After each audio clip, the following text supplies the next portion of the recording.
Hello, everybody. Grant Hunter here for another Product Growth Leaders topic of the week. Steve, earlier, before we started doing these again this fall, we reached out to the community, said, hey, what type of topics would you like? And our friend May Wong actually suggested one that was, how do you shift from outputs based to outcomes based? This is something I think we see a lot out there, is this conversation of moving from outputs to outcomes. Talk to me about your initial thoughts of this topic. You know, it's one of those topics that it sounds really important, and yet it's so easy to measure outputs, and it's relatively difficult to measure outcomes. So it'll be interesting today to see what other people have to say about that topic. Well, your answer on it, actually, when we put it in there on Monday, I'm used to Jason Vincelette being our first answer, but Jason Weber came in with, we were just joking about it in the green room, change what you measure. If you only measure outputs, that's what you will get. Jason, talk to me about this. It's very Drucker sounding, isn't that? Well, you know, it's funny. I had a boss once that referred to salespeople as coin operated.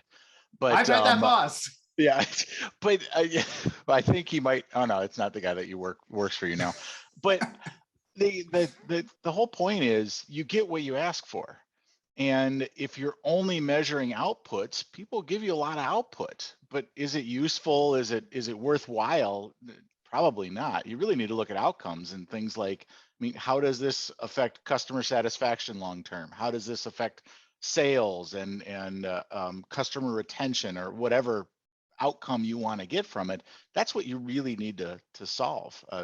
And it's so easy to say, I wrote X number of requirements, I visited X number of customers, I did X number of sales calls, or whatever the measurement of output is, but none of those things drive growth, which is what you're really going for. Look at that. I did like 4 times as much as I did in my response. Steve and I tend to be that type of, I write like a 1,500 word blog and Steve edits it down to 1,000. So sometimes when we're talking, we say a little more, but I think that's a key thing about the measurements, right? And we've got the software that product development agile type people use, gives it it's so easy for us to measure, right? Number of story points and number, this output and churn. It's just so easy to do that type of stuff. That being said, we still we tell people we should look at how do we measure number of market engagement visits a product manager does. I think there's still some places, and maybe that's not an output, that's a input, if anything. No, that's measuring activity. Yeah. You can measure activity, and there could be some value to that if you want to drive, if product managers aren't getting out and talking to customers enough and you want more of that. I mean, there is value in measuring things, but you just have to be careful that you're not just measuring it because it's easy. You're measuring it because it has value to the company. Yeah, I remember learning that the easier something is to measure, the less meaningful it is. And in my discussion on product metrics, I compare it to a dashboard, and almost everything on the dashboard is largely worthless. I mean, it's easy to measure how quickly, the engine is turning over or the wheels are turning around, but it doesn't tell you if you're going to get home for dinner, right? It just tells you, oh, you're exceeding the speed limit, you should probably not do that, right? But most of those gauges are not helpful by themselves. They're helpful when you add a time component to it. Exactly. And I think some of it's also, Jason, you said something there in outcomes, and I think there's, almost 2 sides of outcomes we need to be looking at. We released in August our value creation matrix as our tool of the month. And we talked about one thing we need to be thinking about is the value created for the market and the value created for the company. And so I think we also need to be thinking about those outcomes as both value outcomes for the customer and value outcomes for the company, and make sure we're hitting some sort of both of those type of places. Dominic Signerell said, we need to focus on the problem space if we want to get there, understand the problems we're solving, because outcomes will tie to that. And then he said, then go to Jason's comment to drive. Paul Hatala, it seems like you're going through some of this right now at your organization. Talk to me about.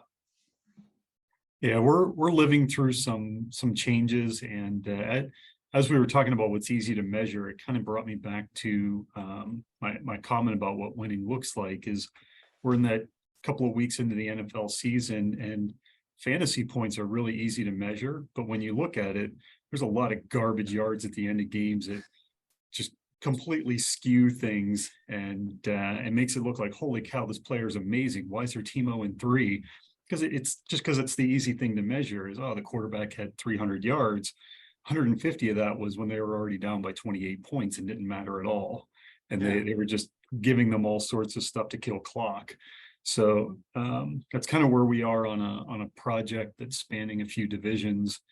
And now there's at least 4 or 5 chefs in the kitchen, and just trying to get at least the major ones to start saying, hey, at the end of the day, how are we going to figure out if we're doing the right thing here?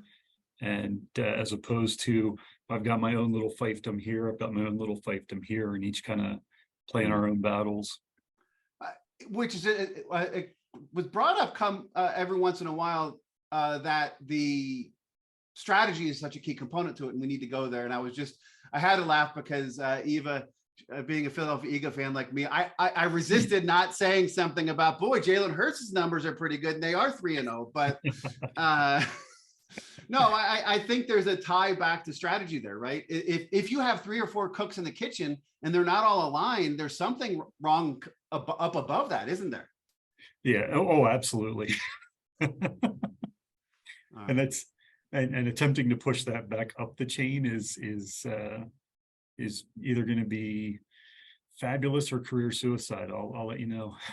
Well, I'm sure, Paul, you will do great with it. After Paul, May Wong came in with her thesis on I was going to call it's the 6 lessons, but one of the lessons had an A and a B. So is that really the 7 lessons? There was no A, it was just 3 and then 3. Okay. So you've been going through a major change to get to outcomes-based roadmaps in your organization. Talk to me through your lessons learned. So what we wanted to do, so just a bit of context, my organization, we started off, we are a digital, so we sell something else that is not tech, and we are a group that got spun up to do the cool tech stuff. So traditionally, like in the past years, we had been a lot more like a consultancy, you know, hey, build this tech for us, build an ordering app, build a thing, build a whatever. And which is very output focused. Extremely output focused. And so when we came in, basically we have a pretty much brand new product team trying to think about how do we do this a better way while being entrenched in this institution that like doesn't really care about the tech, but knows that tech is important.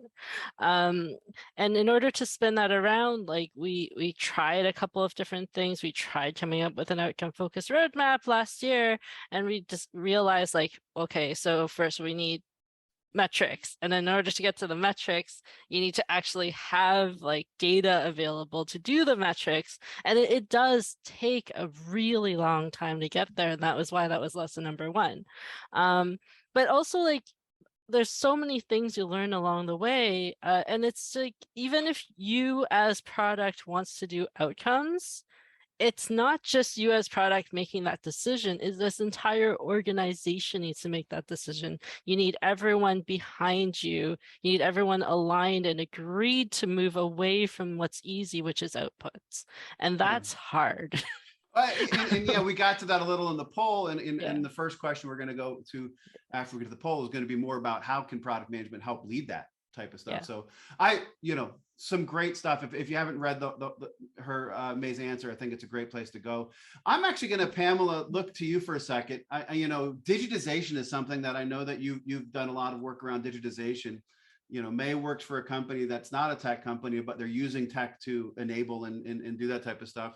How hard is it when you're going through digitization, digitizing, maybe it's the IT department or the back end, how hard is it to get people to think outcomes versus outputs?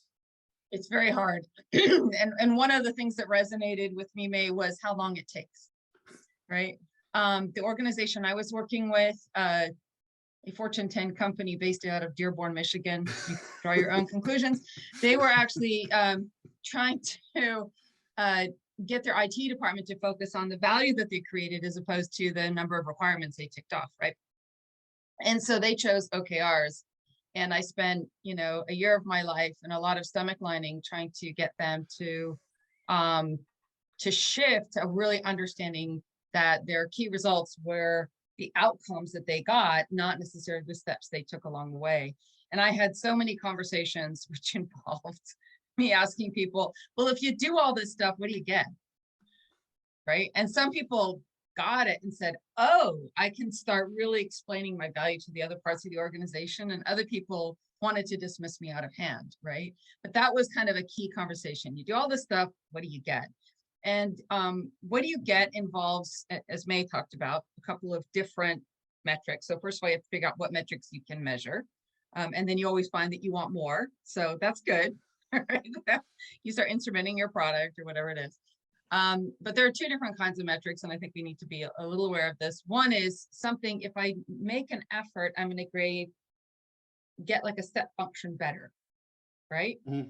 I'm going to get more people doing it. And the other one was, I have certain boundaries within which I want to operate, and those are your KPIs. And so we had to get people to understand there were a couple of different buckets of outcomes that they needed to track. So all of this is diving really deep into the organization, and it takes a long time. And some people get it right away, and some people, I swear they've got their clubs, from the old days, pre-internet, and they can't see it, right? Yeah. They can't see it. They haven't lived it. They always feel like if I do this stuff, I must be good. I've done all this stuff. How can what I have done not make an impact? Right? No, it's great. It's interesting because it was, I think it was Dominic Signorel who said we need to shift to the problems focus. And the one question you ask those people to help understand the outcomes is the same question I tell people to ask if somebody presents them a solution. If they say, I want this button or I want this feature, I always say, why? What gets better if I give you this feature? And it's really the same. It's very analogous, outcomes and problems, right? We need to get there. I love that view of it. That's great. And I will say that we all fall into this trap, because at one point I said, I trained X amount of people, and everybody said, so what? It's like, what do we see that changed? It's like, okay, go back through it. We all are addicted to, I did this, it must be valuable. I completely agree. Totally agree. Cory, you gave a nod to Jason, hard to be better than his answer. And you talked about your kata-based approach. Yeah, I love the answer. Just stop it. It's the simple version of it. And I'm reminded of a great talk that Jeff Patton did, where he talks about the activity that Jason mentioned, the outputs, things we make, and the outcomes. Remember, outcomes are changes in customer behavior. The reason those are hard to decide is because they're very lagging indicators. You have to produce something, a customer has to use it in order to achieve some type of changed customer behavior, in order to achieve some kind of business outcome that you're looking for. So to me, changing customer behaviors is the ideal. The best approach to shift to that. One of the reasons that people focus on activity or outputs is because, like we said, they're immediately measurable. Those business outcomes, those customer behavior changes could be months, years later. Mm-hmm. So the best approach, shrink that gap, make it so that those customer behaviors and changes are easily changeable and identifiable. Did we affect something in 2 weeks or a month? If you can get to that point, then usually people start focusing on what happens after something comes out instead of what we actually produced. So it's the what about Bob approach, baby steps.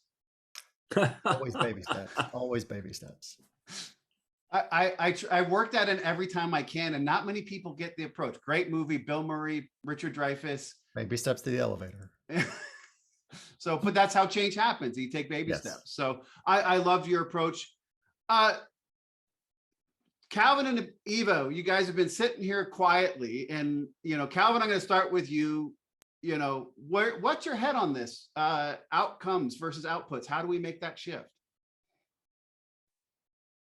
I'm listening to a lot of the responses and just kind of thinking through this, and I kind of had a hard time trying to articulate my thoughts on that, which is why I went with the heart method that that I often do. But I looked at outcomes kind of more strategic, where each of those can be quantified, but outputs seem to be more about the doing, and outcomes is more about, to me, seem to be more about the being. What are we trying to accomplish? Where are we going? And are we driving to a particular path, whether it be customer engagement or increased sales or whatever those might be, obviously being measurable. But it just seemed that the focus would be more, to me, the approach would be to shift more toward thinking strategically. I think someone mentioned this earlier. Yeah, it may have been Pamela. Where are we going? Yeah, no, I think we have to have an understanding. If we're doing all of this and we don't have an idea of where we're going, what are we doing, right? Yeah. Whether it's where we're going for the customer and helping them with the value they need to get, or where we're going as a company and trying to get to. I think, if you don't start with the end in mind, and then, I still think I need to write everything I needed to know about product management I learned from Stephen Covey and 7 Habits of Highly Effective People. But if we don't start with the end in mind, where are we starting, right? We don't know where we're going. And this is where I hear some of these agile companies talk about how they don't have a product strategy and they're just pivoting from sprint to sprint. And I'm like, that's a way to get sort of, really out of whack.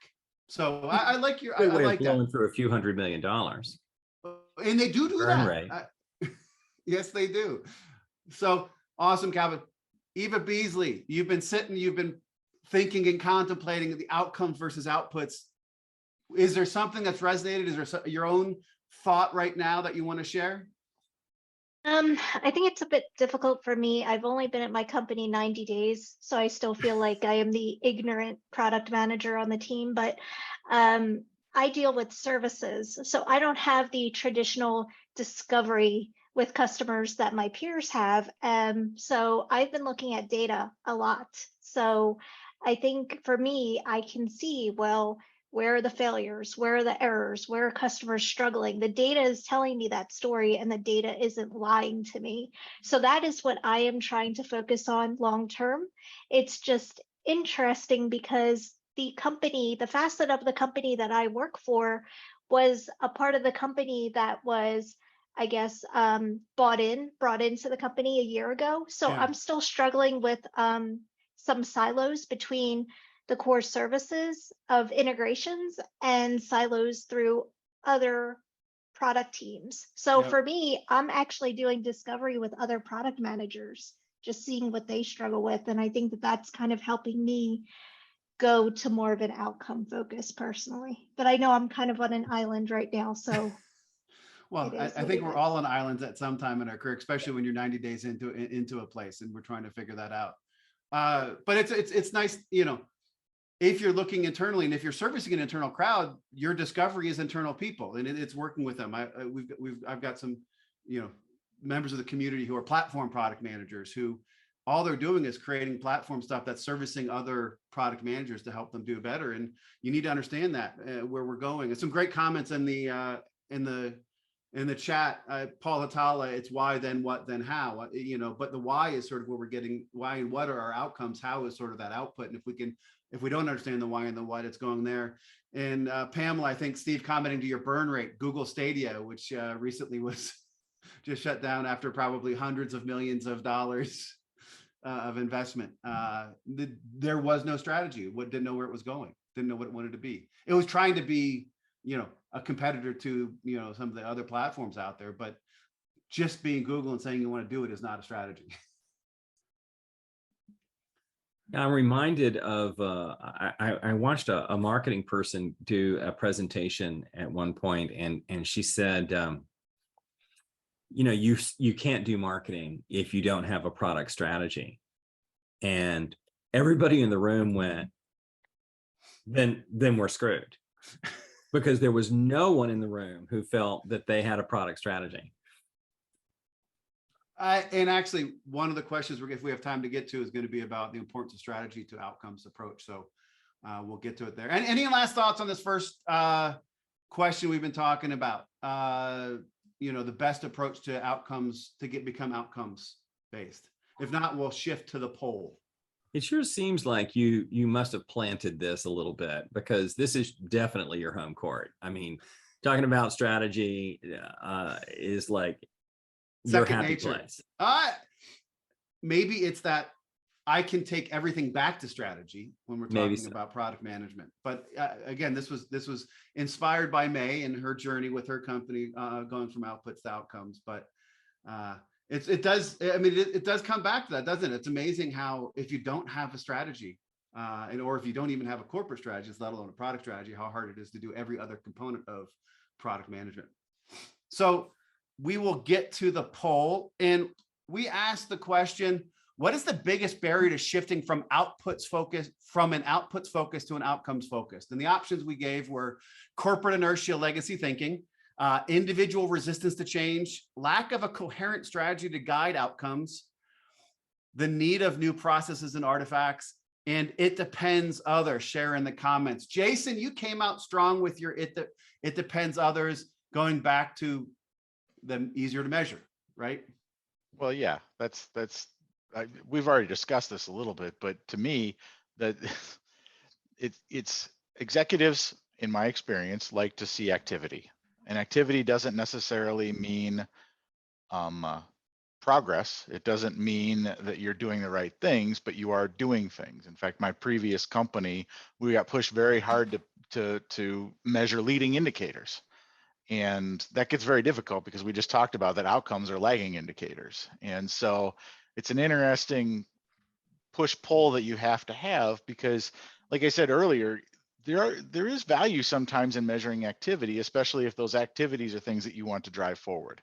So people are not getting out and seeing customers enough. Maybe you want to measure that. There's value in that. If there's certain tools that aren't being used and you want to measure that those are getting used. I mean, those are outputs that actually can drive value. And I don't think you completely want to get away from measuring outputs, but I do think that you absolutely have to celebrate and push for outcomes as what the final goal is. And Drucker, and strategy is one thing for me, Drucker is the other thing for me. Drucker says what gets measured gets managed. And I think that shifting that focus to at least even sharing this concept of measuring outcomes and the value that's created for the company and for the market is going to be key, because it changes. If all we're talking about in measurements is those outputs, right? That's where we get people focused on measuring those outputs. If all that's in our MBOs or OKRs is the outputs, then that's what happens with that. We did an 80-20. Oh, one last thing. We did an 80-20 exercise at my last company, and the CEO continued to repeat, and I really appreciate it. This is an 80-20 exercise, but we cannot let this overrule common sense. And that's kind of the what I want to leave you with. I don't have a rant on fire thing that Steve does. So, well, but to do a yes and on what Jason said, certainly, if you feel as if your company is not getting legitimate market insight, challenging and even bonusing the product managers to go out and do customer visits is a measurable activity.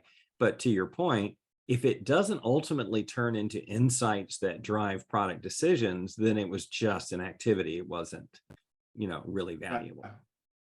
Did you vote on this one, Steve? I did. I chose the first one, which I can't read. Corporate inertia, legacy thinking, which right now is sitting at 38%. Okay, I'll go in and vote a couple more times then.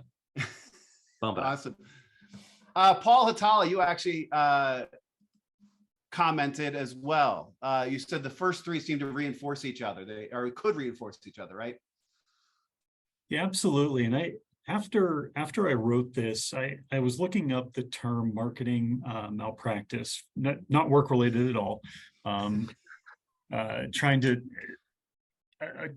meeting that I'm going to have at 1 o'clock again today is actually sort of centered around driving some of our service revenue. One 4 number one priorities. And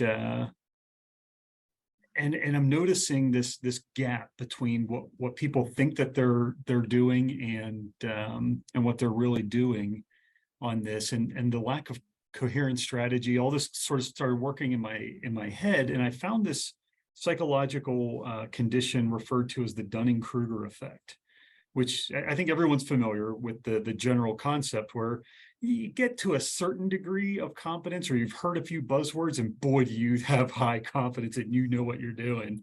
And so the entire team is, I'm saying, hey, crazy idea. Let's talk to 2 or 3 customers, see if we start seeing a pattern. And everyone else is responding, we need a tiered gold, silver, bronze approach to our service, or we need to tie warranty to this. I'm like, based on what? Like, so there's this inertia around people who think they know what they're doing, and they think that that's strategy. And so they're resistant to change because I've been getting away with this for a while. So why would I do anything differently? So at least I now have a name that I can diagnose, point to, identify the disease. People around me have heard it now, and we can all go Dunning-Kruger, all right, and laugh at that person. Is Dunning-Kruger related to the Peter Principle? I don't, not directly. It just seems like there's got to be some relationship to this Dunning-Kruger effect, and then people rising to their level of incompetence because they're, because Pamela. Yeah, I Off just, topic, I was I know. hearing you, and Yeah. I was saying partly it's a Dunning-Kruger, which is we don't know, but we're guessing we've seen what other people did, right? That's what we're assuming. But also there's this interesting effect, which is a corollary to what you're talking about, which is giving things up. People say, well, I can't do that because I still have to do X, right? Yeah. And so at a certain point, you have to agree as an organization that you are not going to do X anymore.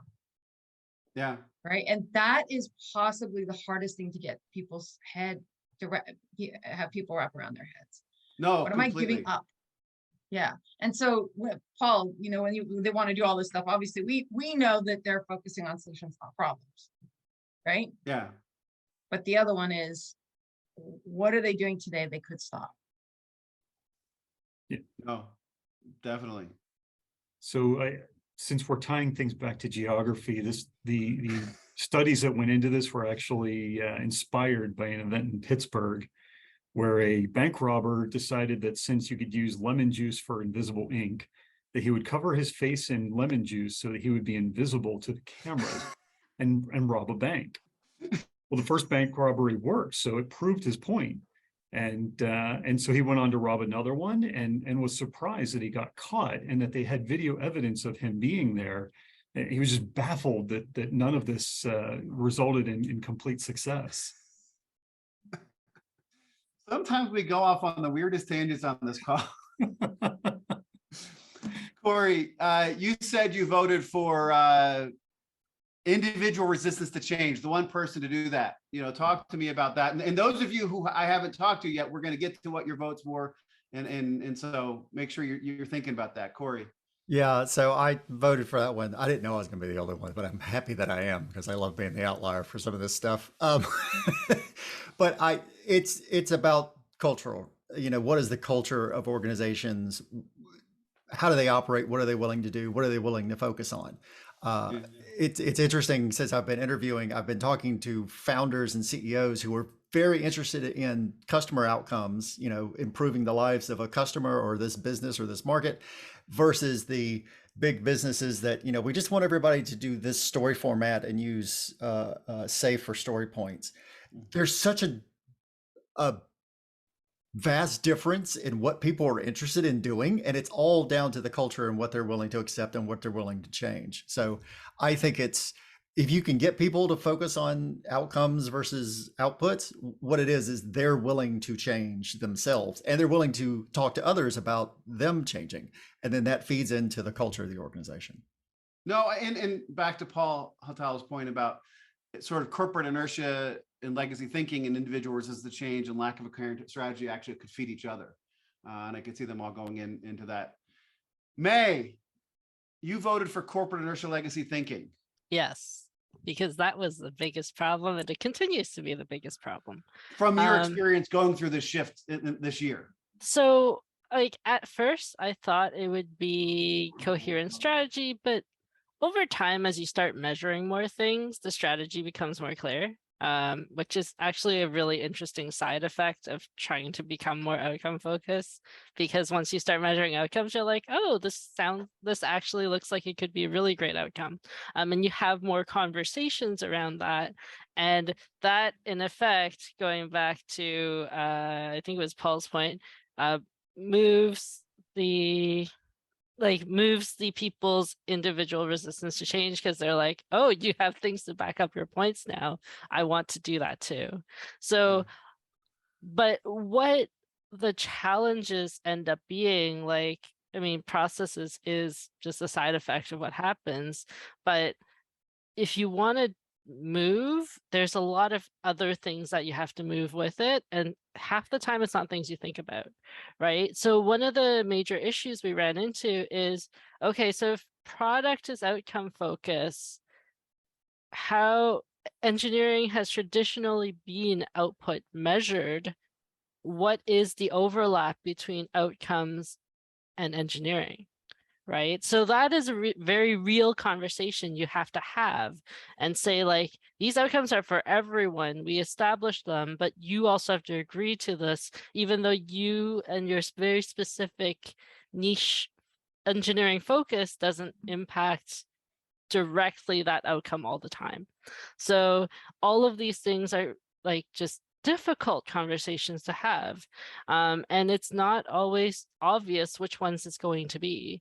It really depends on your organizational structure, the people you have, the leadership you have, and if you have people who want to change, it's a lot easier. And I wouldn't do this in a place where people don't want to change. Well, and I think that's goes to almost Cory's vote on the individuals. If people don't want to change, those are going to be the roadblocks to making it happen. Completely and totally see that. Calvin, you also said corporate inertial legacy thinking. Is there anything you want to add to what has already been said by May and people? No, I don't know that I can. I don't know that I can move that forward. I mean, some of the things that May said, I was going to share as well. So Yeah. I will yield my time to the next person. The floor. Actually, Yeah. can I ask you both a question? And it's because it's been bugging me the last few days, which is, May, I think you indirectly mentioned it, which is sometimes it feels like the chief of product and the chief of development, like they have completely different goals. And so like the development guy can win, right? And the product actually won't do what it's supposed to do. And it feels like there's a very big imbalance there. And I've seen it work sometimes, but in many instances as a conflict. I mean, your thoughts on that, May, before I chime in? I think it's about selling it, right? Like everything that you do is a bit of a compromise. It's never going to be like the perfect vision you had in mind of what outcome focus looks like. It's always going to be a compromise between the other people you work with in terms of what an optimal organization looks like. For us, our compromise was, well, not really a compromise. It was actually my number one goal, to have a completely transparent prioritized list, a single prioritized list across our entire organization. There are no parallels. If you want something up at the top, you fight with everyone to say why that should go up at the top. and that's, I think that, and you would put it in the chat, Pamela, alignment across the organization. And, you know, I'm going to get to my answer. I actually did vote for lack of coherent strategy to guide the outcomes. 46%, that was the one that had the most, although it was pretty close with the inertia. And for me, I think that's what it comes to. If we are not aligned on a corporate strategy, that's when that head of development, head of product management may not be aligned. And if we can't get aligned behind that and drive that why down, that's why I went with the strategy, because I think we need that alignment. Obviously, all of these are answers I came up with, so I think I believe all of them at some point. Pamela, did you vote? Yes, I voted on the one that everybody else voted for. Lack of coherent strategy. Yeah, I see that very often. And I think it's coming out here, which is if you don't have a coherent strategy, or what most people have is not a strategy, but a wish list. Yeah, no, that's actually, I like that term. Calvin, you Yeah. actually want to get some time back, or you're just doing a little, oh yeah. No, that was more, oh yeah. That was more, yeah, that was more of a. I will say though, that when I first looked at this, when I was looking for an all of the above. Well, we never do all of the above in these, Calvin, because there's the word biggest, right? Biggest implies. I know. That's why I went back to biggest, but yeah. I get it. Eva, had you voted, or if not, what would you vote for? I just voted, so if you refresh, I think the Oh, I'd have to go copy it. What'd you vote for? well, the one that had won overall, I think that's up now to 50%. The lack of a coherent strategy. I've seen at a few companies, even when I wasn't in a actual product manager role, definitely strategy being lacking, where they were just building things to build for very minuscule amounts of customers. There really wasn't a reason. It was just literally to get those features out the door and make, sales or, very small amounts of customers happy. So yeah, I think strategy is a big thing. See, Steve, I used to, for those of you who've been around, I would make sure that I would win a vote, and I'd always find a way to do it. And my fellow Cherry Hillian, I don't know if that's the way we say it, actually came through and made the winning margin higher for the strategy vote. So Eva, you are so welcome. I felt like maybe some money was changing hands there. I do have a question though. Were you on the west side or the east side? Because I was on the west side. I'm just saying. Barclay was east when I went to high school, then changed to west. So okay. That was the DMZ of Cherry Hill. So hold on. Let's May ask the question. She goes, how many people worked in a company like that? What, with lack of strategy? Is that, yeah? Now, Steve and I don't currently work in a company like that, but we have worked in a company like that. So, well, I want to jump in here. For years, I've worked around people who talk about the importance of being market driven. And this discussion leads me to the real need is to be strategy driven. I know it's crazy coming from me, of all people, but I see so many companies that are driven by deal of the day, right? Yeah. Sales guy comes in, says, I might be able to close the deal. It's not in our market segment. They don't want what we've built. They want something else entirely. And everybody goes, revenue is revenue. Let's go off and start building software for fire departments, and you're like, dude, you're in an entirely different business. Oh, well, it's just code, right? I mean, nothing seems hard to me. And given that so many of us have said in our past, we have worked with companies that don't have an apparent strategy, and I've seen it again and again and again. Maybe that's the real issue, is because we don't have a strategy, we don't have focus on a market. Because we don't have a focus on a market, we incent our salespeople to go out and find anyone with money and bring them back, and we'll build whatever they ask for, which is custom programming, not what we set out to do. So I just want to, it's Friday, September 30th at 12:44 Eastern time, when Steve Johnson said, maybe it's important for us to be strategy driven, not I tried to do my best meme from that one guy, but you have video proof. We do have it. Yeah, we're just going to play this on a loop. This is going to jump to the head of the podcast conversion line. We can do that. Now, I'm almost thinking this question I was going to ask maybe moot at this point, right? How important is clarity and strategy for an outcomes-based approach?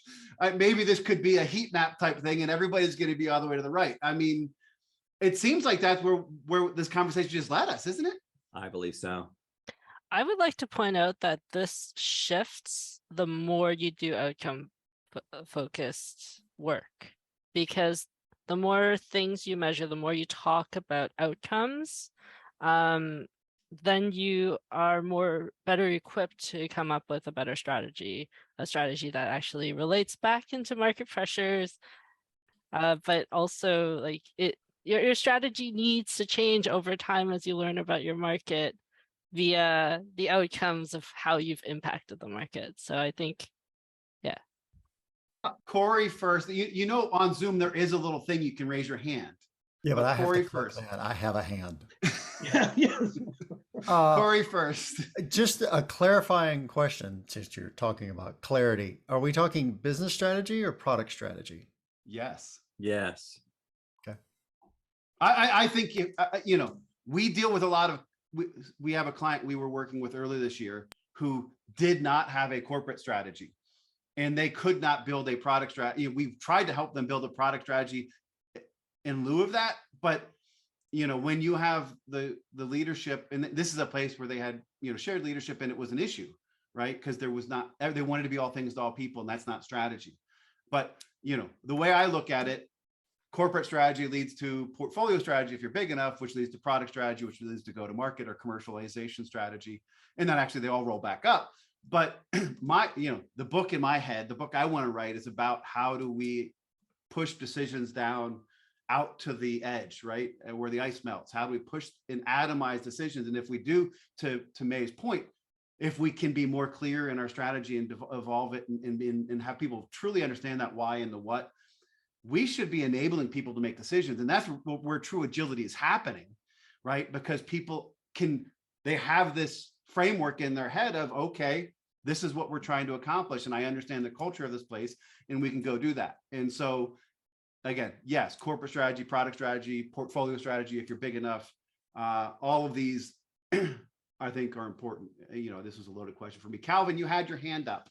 Yeah, but first, first a question for you. You want to write this book? By when? That's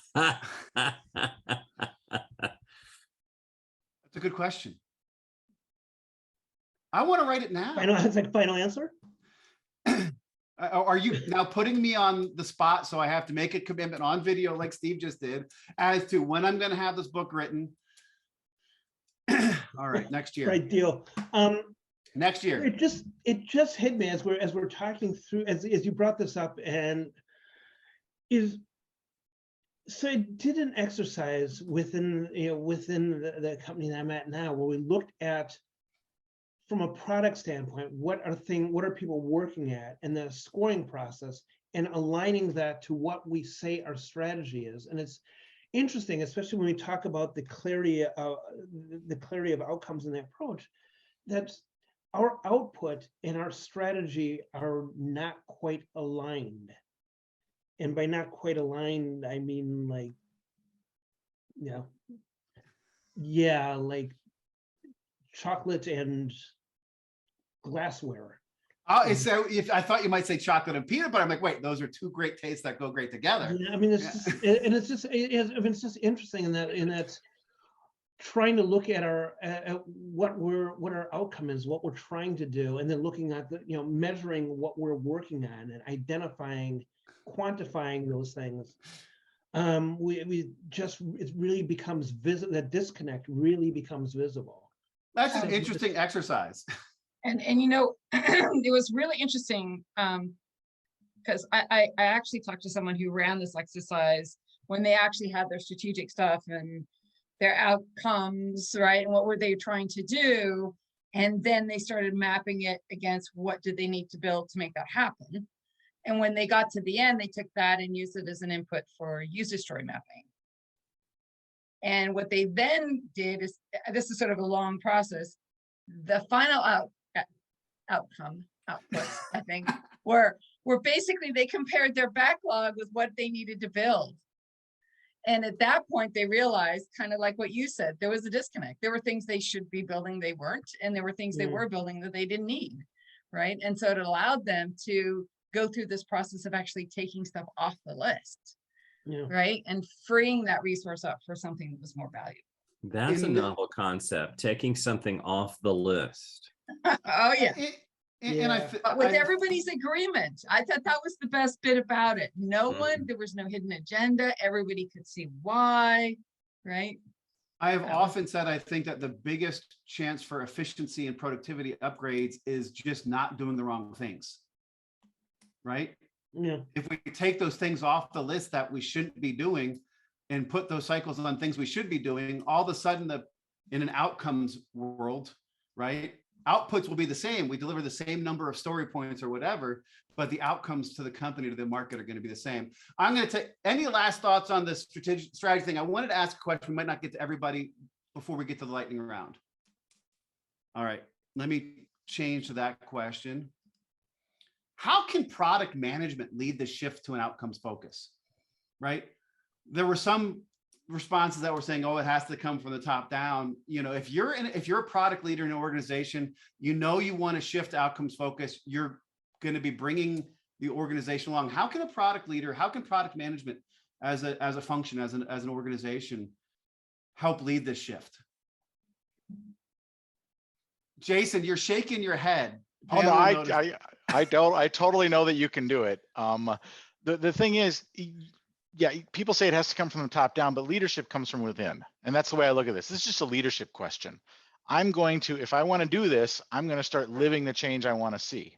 I'm going to talk about it when I present. I mean, I can talk about whatever they're measuring and what they want to hear, but I can slip this into my messaging. I can, if I have a team of people working for me, I can measure them that way, even if the rest of the corporation doesn't. I've got all those things that I can do, but like I said, be the change you want to see. So yes, absolutely. Awesome. That's a quote from somebody, isn't it? Be the change Gandhi. you want. Oh, well, yeah, he's an important person. Or maybe Thank you, Gandhi Steve. was quoting Jason. I'm not sure. It but- might be. He and I were buds.